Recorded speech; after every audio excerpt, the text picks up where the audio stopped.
सुनाओ। अज्ञानतिमिरान्धस्य ज्ञानाञ्जनशलाकया चक्षुरुन्मीलितं येन तस्मै श्रीगुरवे नमो।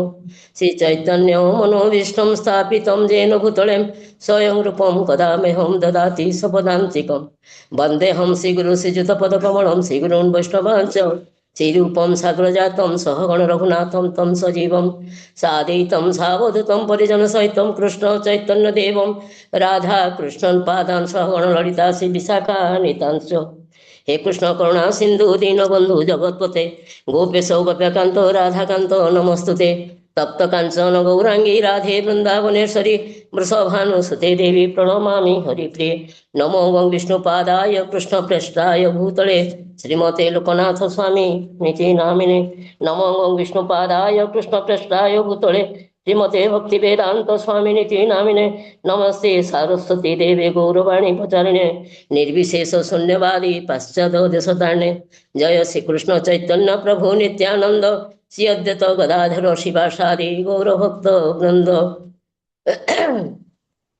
वाञ्छा कल्पतरुभ्यश्च कृपा सिन्धुभ्यः च पतितानां पावनेभ्यो वैष्णवेभ्यो नमो नमो। अनंत कोटि वैष्णव की जय। हरे कृष्ण कृष्ण कृष्ण हरे हरे हरे राम राम राम हरे हरे।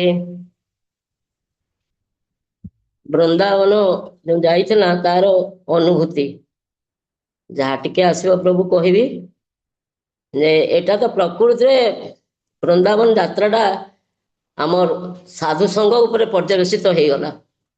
ଯେଉଁମାନେ ଏଇଠୁ ଶାଶ୍ୱତ ପ୍ରଭୁଙ୍କୁ ନେବାର ଯୋଜନା କରିଥିଲେ ସେମାନଙ୍କୁ ମୋର ଧନ୍ୟବାଦ। ଯେଉଁମାନେ ତାଙ୍କ ନାଁ କହିଥିଲେ ଯେଉଁମାନେ ନେଇଥିଲେ ସେମାନଙ୍କୁ ପ୍ରକୃତରେ ବହୁତ ବହୁତ ଧନ୍ୟବାଦ। ସେମାନେ ଆମକୁ ସାଧୁ ସଂଘ ପ୍ରଦାନ କଲେ ଯୋଉଟାକି ବୃନ୍ଦାବନ ଧାମରେ ପୁଣି ସାଧୁ ସଂଘ। ସତର ତାପରେ ତ ଆମ ମହାରାଜ ଗୁରୁ ମହାରାଜଙ୍କର ଆମେ ତାଙ୍କର 50ତମ ସନ୍ନ୍ୟାସୀ ଉଚ୍ଚ ସେଇଟା ତ ସାଧୁ ସଂଘ ବି ଆମେ କଲା। ସେ ଭାଗବତ କଥା ବି କହିଲେ ବହୁତ ସାଧୁ, କିନ୍ତୁ ଟ୍ରେନରେ ମେନଲି ଶାଶ୍ୱତ ପ୍ରଭୁଙ୍କର ସାଧୁ ସଂଘଟା ଆମେ ପାଇପାରିଲା। ଯୋଉଟା ଆମେ ମଣିଷ ଜନ୍ମଟା ପାଇଛା ଆମ 12 ଜଣ ଯେଉଁ ମହାଜନ ଅଛନ୍ତି ସେମାନେ କହନ୍ତି ଦୁର୍ଲଭ ମାନବ ଜନ୍ମ ଲଭିଆ ସଂସାରେ କୃଷ୍ଣ ନା ଭଜିବୁ ଦୁଃଖ କହିବି କାହାରେ। ଯଦି ଆମେ ବଦ୍ଧ ଜୀବ ହେଇକି ଜନ୍ମ ହେଇଛା, ଆମେ ଯଦି ମଣିଷ ଜନ୍ମଟା ପାଇଁ ଦୁର୍ଲଭ ଜନ୍ମ ମଣିଷ ଜନ୍ମଟା, ଏଥିରେ ଯଦି ଆମେ କୃଷ୍ଣଙ୍କର ସେବା ନ କରିବା କୃଷ୍ଣକୁ ନ ଭଜିବା ତାହେଲେ ଆମର ଜୀବନ ବ୍ୟର୍ଥ ହୋଇଯିବ। ଆମେ କୃଷ୍ଣଙ୍କର ଶରଣାଗତି କରି ସେବା କରି ତାଙ୍କ ସେବା କଲେ ଗୁରୁଙ୍କ ଶରଣାଗତି କଲେ ଆମେ ଭଗବତ ଭକ୍ତି ପାଇପାରିବା। ଆଉ ଯଦି ସାଧୁ ସଂଘ ଦେଖିବା, କୃଷ୍ଣ ଭକ୍ତି ଜନ୍ମ ମୂଳ ହଏ ସାଧୁ ସଂଘ କୃଷ୍ଣ ପ୍ରେମ ଜନ୍ମେ ତେହ ପୁନଃ ମୁଖ୍ୟ ଅଙ୍ଗ।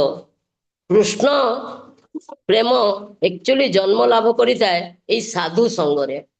ଆମେ ଯେତେ ସାଧୁ ସଂଘ ପାଇବା ଆମେ ସେତେ କୃଷ୍ଣ ପ୍ରେମ ପାଇପାରିବା ବା ଭଗବତ ଗୀତା ପ୍ରତି ବା ଭାଗବତ ପ୍ରତି ଆମର ଶ୍ରଦ୍ଧା ସ୍ନେହ ରତି ପ୍ରେମ ଜାଗ୍ରତ ହବ। ତ ସାଧୁ ସଂଘଟା ହଉଛି ମୂଳ। ଏଇ ପ୍ରଚେତାଗଣ ବି ଭଗବାନ ବିଷ୍ଣୁଙ୍କୁ ସେମାନେ ବି କହିଥିଲେ ଯେ ଶୁଦ୍ଧ ଭକ୍ତଙ୍କର ଯଦି ଆମେ ସଂଘ ଲାଭ କରିପାରିବା ତାହେଲେ ସେଇଟା ଆମକୁ ସ୍ୱର୍ଗ ସୁଖ ଏକ୍ଚୁଆଲି ଦିଏନି, ଆମର ବହୁତ କିଛି ମଙ୍ଗଳ ହେଇଥାଏ। ସ୍ୱର୍ଗ ସୁଖ ତା ପାଇଁକି ଆମ ପାଇଁ କିଛି ନାହିଁ। ଆମ ଭାଗବତ କଥାରେ ହିଁ ଆମ ଶ୍ରଦ୍ଧା ପ୍ରେମ ରତି ଜନ୍ମିଥାଏ। ରୂପ ଗୋସ୍ୱାମୀ ଯେଉଁ ତାଙ୍କର ଭକ୍ତି ରସାମୃତ ସିନ୍ଧୁରେ ଯେଉଁ 64ଟା ଅଙ୍ଗ ଦେଇଛନ୍ତି, ସେ 64ଟା ଅଙ୍ଗରୁ 5ଟା ଅଙ୍ଗ ହଉଛି ମୁଖ୍ୟ ଅଙ୍ଗ। ସେଥିରେ ବି ଅଛି ସାଧୁ ସଂଘ, ସାଧୁ ସେବା, ସାଧୁ ସଂଘ। ମଥୁରା ବାସ ବି ଅଛି। ତ ଆମେ ଧାମ ବାସ ତ କଲା ସେଇ 6-7 ଦିନ 8 ଦିନ ଧାମ ବାସ ବି ହେଇଗଲା। ତାପରେ ସାଧୁ ସଂଘ ବି ହେଇଗଲା, ସଂକୀର୍ତ୍ତନ କଲା, ସଂକୀର୍ତ୍ତନ ହେଲା ତୃତୀୟ ନମ୍ବରଟା। ଚତୁର୍ଥ ନମ୍ବରଟା ଭାଗବତ ଶ୍ରବଣ ବି କଲା। ମହାରାଜ ଭାଗବତ କହିଛନ୍ତି ଇସ୍କନ ମନ୍ଦିରରେ, ବୃନ୍ଦାବନର ଇସ୍କନ ମନ୍ଦିରରେ 6 ତାରିଖ ଦିନ କି 5 ତାରିଖ ଦିନ ଭାଗବତ କଥା କହିଥିଲେ। ତାପରେ ଯେଉଁ ଗୋବର୍ଦ୍ଧନ ଯେଉଁ ବୁଲି ଯାଇଥିଲୁ ଆପଣମାନେ ସମସ୍ତେ, ସେଠି ବି ଭାଗବତ କଥା କହିଥିଲେ। ତାଙ୍କର ମୁଖ ନିଃସୃତ ବାଣୀ ବି ତ ଇଟ୍ ସେଲ୍ଫ ଗୋଟେ ଭାଗବତ, ସେଇଟା ଆମେ ସମସ୍ତେ ଶୁଣିବାକୁ ପାଇଛୁ।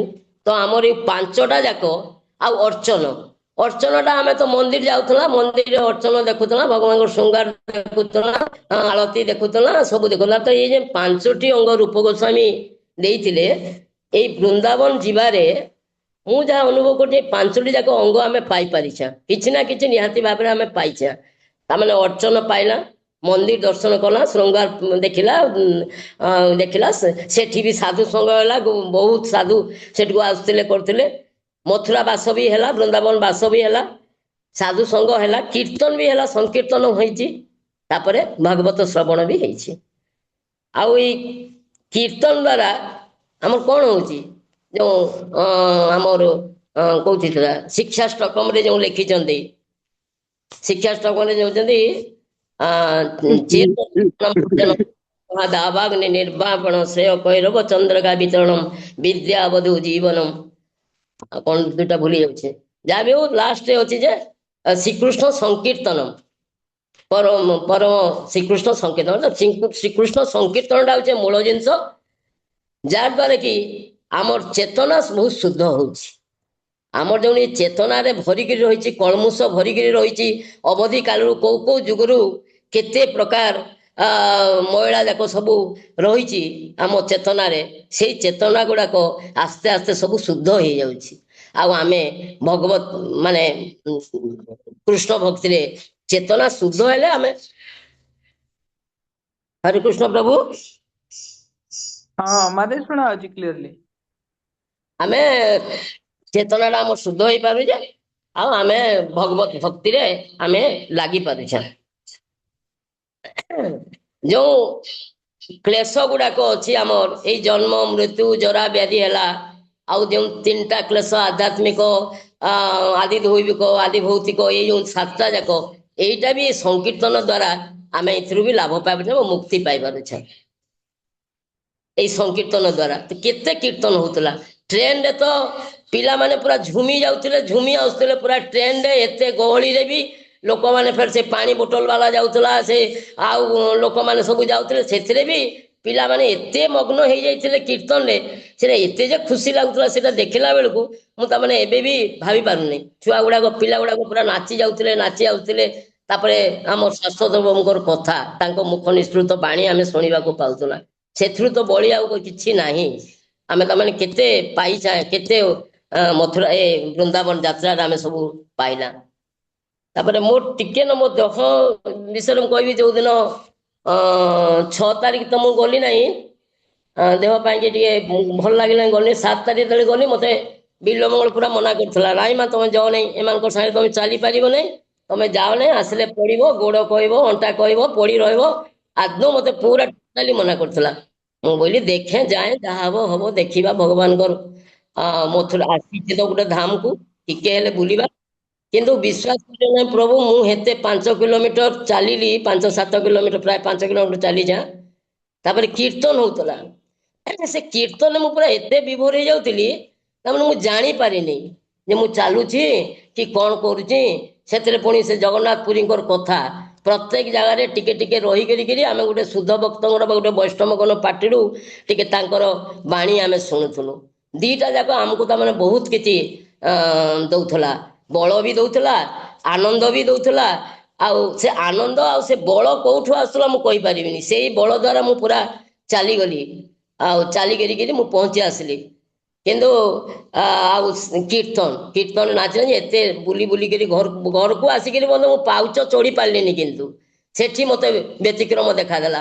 ଯେତେବେଳେ ମୁଁ ପାଉଛ ଚଢ଼ିବାକୁ ଗଲି, ମୁଁ ଆଉ ଚଢ଼ି ପାରିଲିନି, ହାତ ଧରିବା ଜଣେ କିଏ ଗୋଟେ ଥିଲେ, ସେଠି ମୋର ହାତ ଧରିଦେଲେ, ମୁଁ ଚାଲିଲି। ତ ସେଇଟା ହେଉଛି ଭଗବାନଙ୍କ ତାମାନେ ଆକ୍ଚୁଆଲି କୃପା, କୀର୍ତ୍ତନର କୃପା। କୀର୍ତ୍ତନ ଯୁଆଡ଼େ ହବ, ଆପଣମାନେ ସିଆଡ଼େ ଗଲେ ଆପଣଙ୍କର ଖାଲି ମଙ୍ଗଳ ହିଁ ମଙ୍ଗଳ, କୌଣସି ଜାଗାରେ କିଛି ହେବନି, ଖାଲି ମଙ୍ଗଳ ହବ, ସବୁଆଡ଼େ ମଙ୍ଗଳ ହବ। କୀର୍ତ୍ତନ ସେଥିଲାଗି ତ ରୂପ ଗୋସ୍ୱାମୀ ଲେଖିଛନ୍ତି ନା, ଏ ଆମର ଚୈତନ୍ୟ ମହାପ୍ରଭୁ ଲେଖିଛନ୍ତି ନା ଶିକ୍ଷାଷ୍ଟକମରେ, ଯେ କୀର୍ତ୍ତନଟା ହଉଛେ, ସଂକୀର୍ତ୍ତନଟା ହଉଛେ ମୂଳ ଜିନିଷ। ତାହେଲେ ଆମେ ଏଇ ଇଏରେ ଆମେ ସବୁ ପାଇଯାଏ, ଯେ 5ଟା ଅଙ୍ଗ ପାଞ୍ଚଟା ଅଙ୍ଗ ପୂର୍ଣ୍ଣ ଭାବରେ ଆମେ ସେଇ 7-8 ଦିନକ ଭିତରେ ଆମେ ପାଇଯାଇଛେ। ମୋର ଇଏରୁ ମୁଁ କହୁଛି ତାମାନେ ମତେ 5ଟା ଅଙ୍ଗ ଆମେ ସମ୍ପୂର୍ଣ୍ଣ ଭାବରେ ଆମେ ପାଇଛେ। ଆଉ ଯଦି ମ୍ୟାନେଜମେଣ୍ଟ ଉପରେ ଆମେ ଦେଖିବା, ବହୁତ ସୁନ୍ଦର ମ୍ୟାନେଜମେଣ୍ଟ ହେଇଥିଲା। ମୁଁ ତ ଏ ଟିକଟ କଥା ଭାବିନଥିଲି। ମୁଁ ବିଲମଳ କହୁଥିଲି ବାବୁରେ ତୁଇ ଗ୍ରୁପ କରିଦେ, ଗ୍ରୁପ ଦେଇଦେ, ଆଉ ଟିକଟ ସେମାନେ ଏକା ଦାୟିତ୍ୱ ନେଇଯିବେ, ଦେଇଦେବେ, ନହେଲେ ରେଲୱେ ଷ୍ଟେସନରେ ତାମାନେ ଅସୁବିଧାର କିନ୍ତୁ ଯାହା ହଉ ମଥୁରାଧୀଶ ପ୍ରଭୁଙ୍କୁ ବହୁତ ଧନ୍ୟବାଦ। ସେ ତାମାନେ ରଡ଼ି ରଡ଼ିକିରି ସବୁ ଟିକଟ ସମସ୍ତଙ୍କୁ ଦେଇପାରିଲେ। କାହାରି କିଛି ଅସୁବିଧା ନାହିଁ। ସମସ୍ତେ ଆରାମସେ ଯିଏ ଯାହାର ଇଏରେ ବସି କରିକିରି ଖୁସିରେ ଯାଇପାରିଲେ। ଆସିଲା ବେଳକୁ ବି ସେଇଟା ସେ କଲେ। ତାପରେ ଖାଦ୍ୟପେୟର ଯେଉଁ ନେଇଥିଲେ ଆମର ପାଣ୍ଡୁ ପ୍ରଭୁ, ଆଉ କିଏ କିଏ ନେଇଥିଲେ ମୁଁ ତ ଜାଣିନି, ସ୍ପେସିଆଲି ପାଣ୍ଡୁ ପ୍ରଭୁ ଜାଣିଛି। ସେଟା ବି ତାଙ୍କୁ ବି ବହୁତ ଧନ୍ୟବାଦ। ସେ ବହୁତ ସୁନ୍ଦର ଖାଦ୍ୟ ପରିବେଷଣ କରିଛନ୍ତି। ମାନେ ଇମାଜିନ୍ କରୁନ ଯେଉଁଦିନ ଆପଣମାନେ ଗଲେ ରାତି ସକାଳୁ ସେ ରାତି କେତେଟାକୁ ଉଠିକରି ସେମାନେ ଯେଉଁମାନେ ରାନ୍ଧୁଥିଲେ ବି ସେମାନେ ବି ଧନ୍ୟବାଦର ପାତ୍ର ପ୍ରକୃତିରେ। କେତେ ରାତିରୁ ଉଠିକିରି ସେମାନେ ଜଳଖିଆ କରି ପୁଣି ଭାତ ଫାତ ରାନ୍ଧି କରିକିରି ସେମାନେ ଥୋଇଥିଲେ ଯେ ଆପଣମାନେ ସମସ୍ତେ ପୁଣି ଜଳଖିଆ ଧରିକିରି ଯାଇପାରିଥିଲେ। କମ୍ କଥା ନୁହେଁ। 120 125 ଲୋକର ଜଳଖିଆ କେତେ ରାତିରୁ ଉଠି ସେମାନେ ସବୁ ଯାକ କରିଦେଇଥିଲେ। ବହୁତ ସୁନ୍ଦର ଭାବରେ ହେଇଥିଲା। ତାପରେ ଯେଉଁମାନେ କୀର୍ତ୍ତନ କରୁଥିଲେ, ଯେଉଁ ଆମର ପ୍ରେମ ପ୍ରଭୁ ବୋଧେ, ତାଙ୍କର କୀର୍ତ୍ତନ ବହୁତ ତାମାନେ ଆନନ୍ଦଦାୟକ ଥିଲା। ସର୍ବୋପରି ବହୁତ ଖୁସି ଲାଗିଲା। ମୁଁ ତ ଆଉ ଯାଇପାରିନି ତାମାନେ ନନ୍ଦଗାଁ କି ବର୍ଷାନା। ନନ୍ଦଗାଁ ଯାଇଥିଲି ମୁଁ, ଅବଶ୍ୟ ଆମର ସେପାରେଟ୍ କରି ମୁଁ ଯାଇଥିଲି। ନନ୍ଦଗାଁର ସବୁ ବୁଲିକିରି ଆସିଲି। ଯାହା ବି ହଉ ବିଲମଙ୍ଗଳ ସାଙ୍ଗରେ ଯାଇଥିଲା, ଗୋଟେ ବୈଷ୍ଣବ ସାଙ୍ଗରେ ଯାଇଥିଲା, ସେଠି ବି ଟିକେ ସାଧୁସଙ୍ଗ ପାଇଲୁ। ସେ ଯାହା କିଛି ଟିକେ ଆମକୁ କହିକିରି, ମୁଁ ଆଗରୁ ଯାଇଥିଲି, ବହୁତ ଆଗରୁ ଯାଇଥିଲି, ସେ ଟିକେ ବୁଝେ ବୁଝା ଦେଲା, ବହୁତ ଭଲ ଲାଗିଲା। ବର୍ଷନାକୁ ମୋତେ ଆଦୌ ଛାଡ଼ିଲା ନାହିଁ। ପାଉଚରେ ତମେ ଯାଇପାରିବୁ ପୁରା ମନା କଲା। ଆଉ ମୁଁ ଯାଇନି ବର୍ଷନା। ବାକି ଟେର କଦମ ଆଉ କ'ଣ କ'ଣ ଟିକେ ଦେଖିକିରି ଯାହା ବି ହଉ ଆସିଲୁ। ବାକି ଆପଣମାନଙ୍କର ସାଙ୍ଗ ମୁଁ ଦେଇପାରିନି, ସାଧୁସଙ୍ଗ ପାଇପାରିଲିନି ଏଇଠିରେ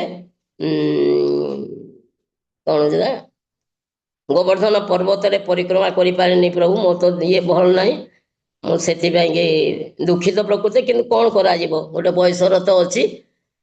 ଆଉ ନହେଲେ ସେଇଥିରେ ବି ବହୁତ ଆନନ୍ଦ। ମୁଁ ପ୍ରତ୍ୟେକ ଫଟୋ ମାନେ ଦେଖୁଥିଲି, ଶାଶ୍ୱତ ପ୍ରଭୁ ପ୍ରତି ଜାଗାରେ, ସେ ସବୁ ଜାଗାରେ ତାଙ୍କର କଥା କୀର୍ତ୍ତନ କରିଛନ୍ତି। ସେଇଟା ଆପଣମାନଙ୍କୁ ବହୁତ ଖୁସି ଦେଇଥିବ ପ୍ରକୃତିରେ। ପ୍ରତ୍ୟେକ ଜାଗାକୁ ଯାଇଛନ୍ତି, ଟିକେ ଟିକେ କୀର୍ତ୍ତନ ଶୁଣିଛନ୍ତି, ତାଙ୍କ ଶୁଦ୍ଧ ଭକ୍ତ ପାଟିରୁ ଦ୍ୱିପଦ କଥା ଶୁଣିଛନ୍ତି। ତା ଦ୍ୱାରା ସେଟା ଦ୍ୱାରା ଆପଣଙ୍କୁ କେତେ ଯେ ମଙ୍ଗଳ ହେଇଛି ଆପଣ ତାମାନେ ତାର ପରେ ପରେ ସେଟାକୁ ଅନୁଭବ କରିବେ। ବହୁତ କିଛି ମଙ୍ଗଳ ହବ ଏଟା ଦ୍ୱାରା। ଆପଣମାନେ ସମସ୍ତେ ଭକ୍ତିରେ ନିହାତି ଆଗେଇ ଯିବେ। ଯେଉଁମାନେ ନେଇନାହାନ୍ତି ଗୁରୁ ଦୀକ୍ଷା ନେଇନାହାନ୍ତି, ଗୁରୁଙ୍କର ଆଶ୍ରିତ ହେଇନାହାନ୍ତି। ଆଉ ମୂଳ ତ ଜିନିଷ ହେଲା ଗୁରୁଙ୍କ ଆଶ୍ରିତ। ଗୁରୁଙ୍କ ଆଶ୍ରିତ ନହେଲେ ଆମେ ପଦେ ବି ଭକ୍ତି ରାଜ୍ୟକୁ ଯାଇପାରିବା ନାହିଁ। ପ୍ରଥମରେ ହଉଛି ପ୍ରତ୍ୟେକ ଭାଗବତର ପ୍ରତ୍ୟେକ ଜାଗାରେ ଆପଣ ଦେଖିବେ ଗୁରୁଙ୍କର ଆଶ୍ରିତ। ପ୍ରଥମରେ ହଉଛି ଗୁରୁଙ୍କର ଆଶ୍ରିତ ନ ହେଲା ପର୍ଯ୍ୟନ୍ତ ଆପଣମାନେ କିଛି କରିପାରିବେ ନାହିଁ। ସେଥିପାଇଁକି ମାନେ ଜଲ୍ଦି ଜଲ୍ଦି କେମିତିକିରି 16 ମାଳା କରିକିରି 4 ନିୟମକୁ ସମସ୍ତେ ମାନି ଯାଆନ୍ତୁ ଆଉ ଆଶ୍ରିତ ହେଇଯାଆନ୍ତୁ ଗୁରୁଦେବଙ୍କର।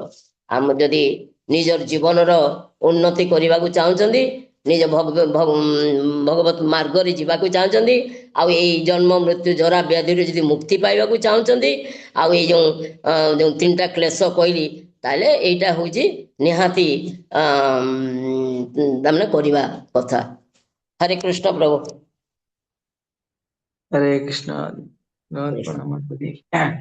ମତେ ସୁନ୍ଦର ଭାବରେ କହିଲେ, ଆଉ ଟାର୍ଗେଟ ବି ଫିକ୍ସ କରି କହିଥିଲେ କି ଗୁରୁ ଆଶ୍ରିତ ହେଇକି ଆମକୁ ଭଗବାନଙ୍କ ଧାମ ପ୍ରତ୍ୟାବର୍ତ୍ତନ କରିବାର ଅଛି।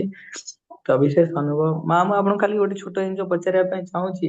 ଆଗରୁ ତ ଆପଣ ବୃନ୍ଦାବନ ଯାଇଥିଲେ, ତ ଏଇ ସମୟରେ ଯୋଉ ଗଲେ ବୃନ୍ଦାବନ, ତ ନୂଆ ଅନୁଭବ ଆପଣଙ୍କର କଣ ହେଲା? ଏତେ କୀର୍ତ୍ତନ ତା ଗୁରୁମାଙ୍କ ପାଟିରୁ ଶୁଣିଥିଲି, ବୁଲିଥିଲି, ତାଙ୍କର ବହୁତ ଦେଖିଥିଲି। କିନ୍ତୁ ଏଟା ଯେଉଁ ଟ୍ରେନରେ ଯେଉଁ ଇଏ ହେଲା, ମତେ ବହୁତ ଖୁସି ଲାଗିଲା। ହଉଛି ଅନୁଭବଟା ମୋର ସେଟା। କହିଲି ପୁରା 5-5ଟା ଜିନିଷ ଆମେ ଏଥର ପାଇଗଲା ସବୁ ଯାକ। ଭକ୍ତିର 5ଟା ଅଙ୍ଗ ତା ମାନେ ସବୁ ମିଳିଗଲା ଆମକୁ। ଆଉ ମୁଁ ଦେଖିଲି ମ୍ୟାନେଜମେଣ୍ଟ ଫାନେଜମେଣ୍ଟ ସମସ୍ତଙ୍କର ବହୁତ ସମସ୍ତେ ଗୋଟେ ପ୍ରକାର ଭାଇ ବନ୍ଧୁ ଲେଖେନ ଗୋଟେ ଫ୍ୟାମିଲି ଲେଖେନ ଆମେ ସମସ୍ତେ ମିଶି କରିଥିଲା। ଯେଉଁ 2 ଦିନ କେକ୍ କଟା ହେଲା ସେଦିନ କେତେ ଆନନ୍ଦର ଲହରୀ ଖେଳି ଯାଇଥିଲା ତଳେ ସମସ୍ତଙ୍କର। ଆଉ ସମସ୍ତେ ଗୋଟେ ଭାଇ ବନ୍ଧୁ ପୁଅ ଝିଅ ମାଉସୀ ମଉସା ଏମିତି ହେଇକିରି ଗୋଟେ ଗ୍ୟାଦରିଂ ହେଇକିରି ବହୁତ ଭଲ ଲାଗିଲା। ଟ୍ରେନରେ ମିଶିକିରି ଗଲା, ଟ୍ରେନରେ ମିଶିକିରି ଆସିଲା। ମୁଁ ତ ପଳେଇ ଆସିଲି ପ୍ରଭୁ, କିନ୍ତୁ ଯାଉ ବହୁତ ଖୁସି ଦେଲା, ବହୁତ ଆନନ୍ଦ, ଖୁସି ତ ନୁହଁ ବହୁତ ଆନନ୍ଦ ଦେଲା ଏ ଜର୍ଣ୍ଣିଟା। ଆଉ ଗୁରୁ ମହାରାଜଙ୍କ ସାଙ୍ଗରେ କଣ ସାକ୍ଷାତକାର ୟା ପରେ କଣ ହେଲା? ଗୁରୁ ସାକ୍ଷାତ ଯେମିତି ଦେଖିଛି ତାଙ୍କର ଭାଗବତ କ୍ଲାସ ଶୁଣିଛି, ତାଙ୍କର ଇଏ କ୍ଲାସ ମାନେ ଶୁଣିଛି। ଆଉ ପାଖକୁ ବି ଯାଇଥିଲି ପ୍ରଭୁ ବିଲମଙ୍ଗଳ, ମୁଁ ତା ବାପା ଯାଇଥିଲୁ ଗୁରୁମାଙ୍କ ସାଙ୍ଗରେ ସାକ୍ଷାତ କରିକି ଟିକେ ଆସିଲୁ।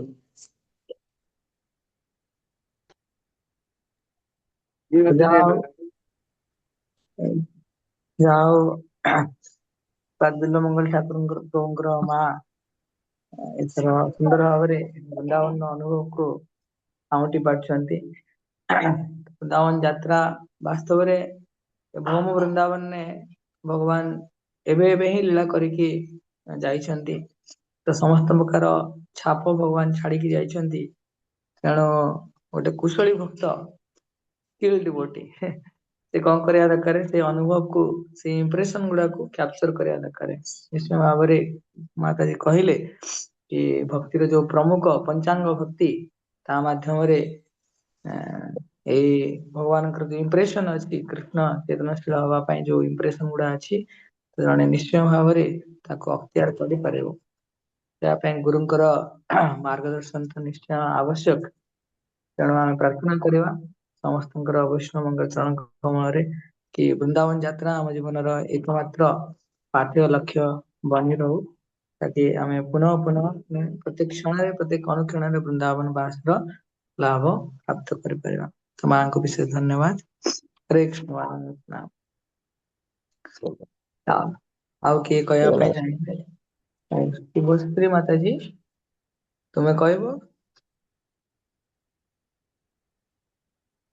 ଆଜ୍ଞା ପ୍ରଭୁ, ହରେ କୃଷ୍ଣ ଦଣ୍ଡ।